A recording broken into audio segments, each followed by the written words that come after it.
It's time for our guest discussion. And for that, we introduce Ogbuokiri Favour Ezuzo. Favour first gained national attention as Mr. Global Nigeria and clinched the second runner-up position at the Mr. Global International competition. He is the visionary behind the Makoko Dream Project, an initiative driven by his personal philosophy, dream, dare, do, with his 3D advocacy. Now, he is rewriting the narrative for undeserved children, especially in Makoko, Lagos. In recognition of his impact, Favour was awarded the CI Talks Award for Best Project, giving him a broader platform to amplify his mission of empowering marginalized communities through education, transformation, and purpose. And it's such a pleasure to have you in the studio with us today. The pleasure is all mine. Thank you. Considering how rich your CV is, and then you see this calm, unassuming young man. Wow. Tell me, what was your most memorable moment in the competition? Okay. The global one, that is, as in the international, because both of them are global. So, which one? First things first, in Thailand you've got amazing people, amazing food, amazing culture. But I would say for me, the most memorable moment would have to be the times of bonding. With the times of bonding with the other contestants. Yeah, okay. it was so, coming from different countries and having different seen cultures, backgrounds. Exactly. Beliefs. It's at first it's like, does this really count? Is this really gonna tell? But after a while, you get to realize that we're all just human beings. Of course, we've got different skin tones, this and that. But when we come together and see life from our perspective, we get to understand ourselves much better. And for me, that was the most memorable moment. So what informed your project, your, in quote now, pet project as it's often called? What informed it? Because I'm pretty sure there are several communities. Why did you choose Makoko? So it's more intertwined with how I grew up. Oh, okay. Yeah, I was a child that was taken from one state to another, one school to another. Why? I would say family issues. Okay.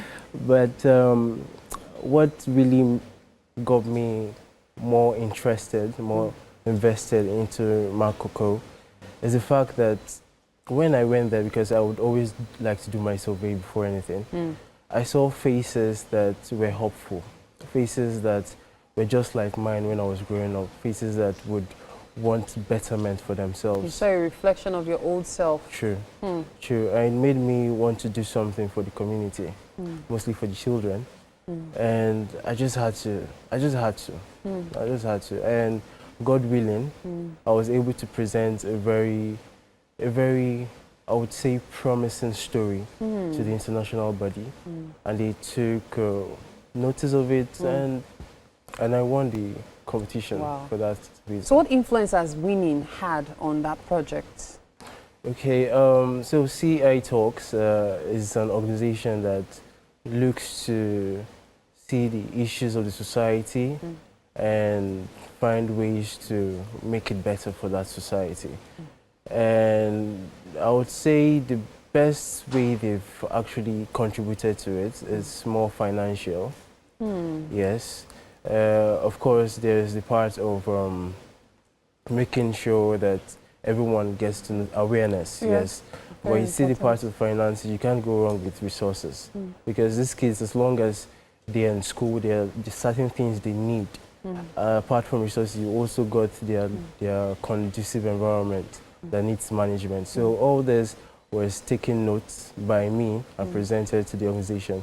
And with that, they were able to sponsor it. Now, there are different pageants. These days, it's hard to keep up. Yeah. And so, with you winning Mr. Global, it makes me wonder, why did you decide to go for Mr. Global? Was there a particular reason? Was there something that influenced your choice? Then winning it locally before going on to come third internationally? What was it? I love this question. It's quite intriguing because I have a very competitive spirit. I always want to be there. And it all started in school. Out of nowhere, Favour, you've got clothes. Why don't you compete? It was because of clothes. So, so I competed And I just kept on competing. I kept on competing. And I saw Mrs. of Nigeria, because that's the pageant I went for, as a very, I would say, unpragmatic pageant that would elevate my purpose as a human being and also as a pageant king. And I had to just go on it. And it brought light to what I wanted to do. And thankfully, it's aided my growth. So thankfully, it's aided my growth. Yeah. All right. So, as Mr. Global Nigeria, you already have your responsibilities, and then of course, winning the third position, that's the second runner-up internationally. You also have your responsibilities. How do you marry both? I can tell it's a lot. You're even just thinking about what you're supposed to do. It's hard. I won't lie. I'm not going to take away that fact. It's hard, but at the same time, it's enjoyable. Knowing that you've got one or two responsibilities that won't only help you as a person, but also supports the society at large.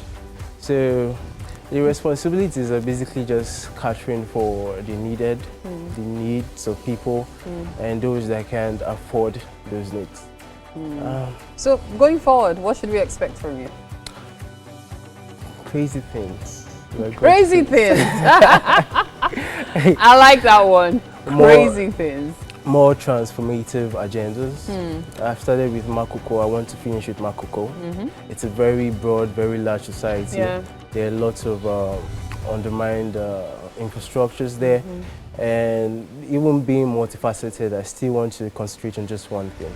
So Makoko for me, then after much more survey and research, I can now go into other societies, other communities. I wish you the very best on this Favour. Well done, well done. It's really, really commendable what you're doing. Well done. All right, at this point, we have to take a break. We'll be right back. You're watching Wake Up Nigeria. Stay with us.